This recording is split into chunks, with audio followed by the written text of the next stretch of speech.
সব ধরনের মানুষকে ঐক্যবদ্ধ থাকার আহ্বান জানিয়েছেন জাতীয় সংসদের হুইপ ও নাটোর ২ আসনের সংসদ সদস্য রুহুল কুদ্দুস তালুকদার দুলু। বৃহস্পতিবার নাটোর সদরে হালসা বাজারে দুর্গা মন্দিরের ভিত্তিপ্রস্তর স্থাপন ও মোকারম গ্রামের সনাতন ধর্মের মানুষের সাথে মতবিনিময়ের সময় তিনি এসব কথা বলেন। হুইপ এ সময় তাদের পাশে থাকার আশ্বাস দেন। অনুষ্ঠানে বিএনপির যুগ্ম আহ্বায়ক মোস্তাফিজুর রহমান শাহীন সহ অন্যান্য নেতারা উপস্থিত ছিলেন।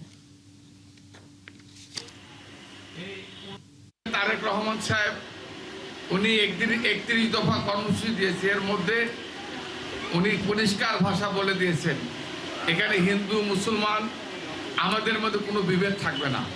আমরা সংখ্যালঘু সংখ্যাগরিষ্ঠ বলে কিছু নাই, আমরা সকলেই সমান।